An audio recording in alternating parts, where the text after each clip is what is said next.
This is Martha McSally, who's the senator from Arizona, got her seat because she was appointed, lost the general election initially, interacting with a very well-respected reporter from CNN.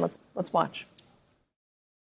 Should the Senate consider new evidence as part of the impeachment trial? Man, you're a liberal hack. I'm not talking to you. You're not going to comment, Senator, about this?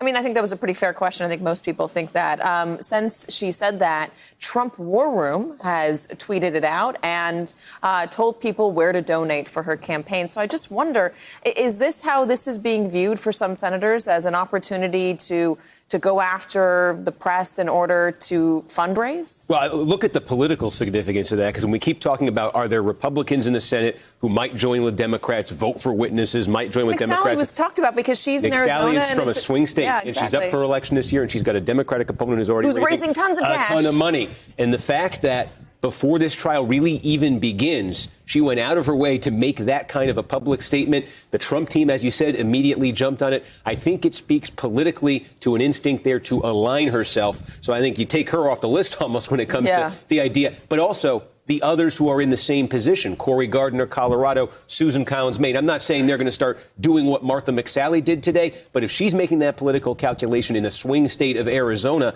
I'm not sure ultimately the calculation is going to be any different in Colorado or Maine. And she, in fact, tweeted it out herself and completely owned up to it. So it was clearly a decision she made, knowing full well that it would get out there. Donna, what does it say to you? Well, I mean, I think I've been, frankly, looking at senators other than some of those swing state senators, because I don't think that those senators really have any place to go other than to double down with Donald Trump. I'm looking at a Mitt Romney or, a Richard Burr and, senators like that, Lamar Alexander. People who are retiring as well. Who are retiring or who are in a position to have some independence. Lisa Murkowski from the President of the United States, at least to ask for witnesses. This is not about asking for removal yet. It's saying we want a fair trial and there should be witnesses to examine this testimony, whether that information and that evidence is newly available in any court. John Roberts has presided over trials, and he knows that evidence can come to light at the 11th hour in a trial, and it's up to the court to hear that evidence. And I think the American people understand that. And I think some of these senators are going to be very, very hard pressed to say, no, we don't want to hear no evil, see no evil, and let's double down with Donald Trump. I think it's going to be an untenable position. Noah? I mean, imagine a world in which articles didn't pass in December.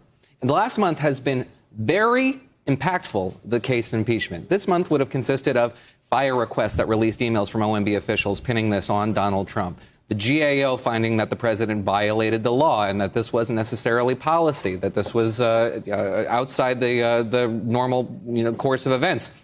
And not only the Lev Parnas issue, but now we have to litigate these things in venues in which we cannot compel the truthful testimony. We sort of just have to rely on media interpretations of these events.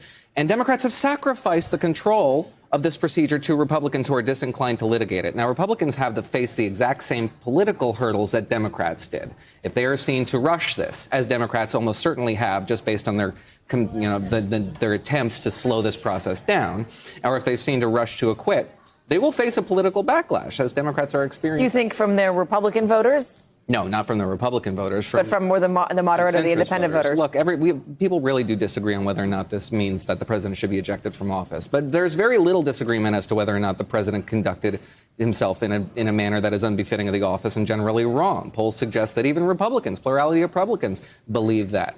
So it's a matter of whether or not Republicans really want to conduct themselves in a manner befitting their station. Are there the votes to, if you're going to call witnesses, some Republicans are saying, fine, if we call witnesses, we want to hear from Hunter Biden. Rand Paul was saying that. It's been echoed by Don Jr. Are there enough Republicans that would vote for hearing from Hunter Biden? Well, think about the political calculation. If you're a Republican who is about to break with Donald Trump on the question of calling a witness Trump does not want called, do you have to make up for it politically by then voting for the Hunter? I think doing that would then put pressure to go along with the rest of the party on that. And I just say, I guess I'm the skeptic here on the idea of Republicans feeling the political pressure on this. I think there are a couple, maybe Romney, maybe Murkowski. Look back at the House.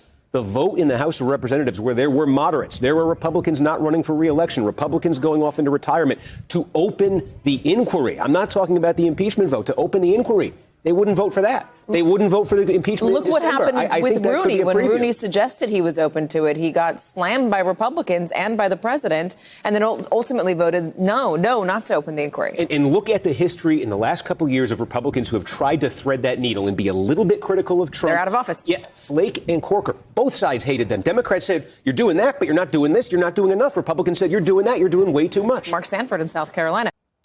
Hello, YouTubers. If you're watching this, it means you've checked out our channel, so thank you. Now do me a favor, subscribe by clicking on that button down there. Click on any of the videos to watch the latest interviews and highlights from MTP Daily and MSNBC. You can get more Meet the Press content every morning in the First Read newsletter. If you're tired of content that you don't know anything about where it came from, you don't have to have that problem with us. NBC News, MSNBC, MTP, and the Meet the Press mindset right here for you on YouTube. Subscribe now.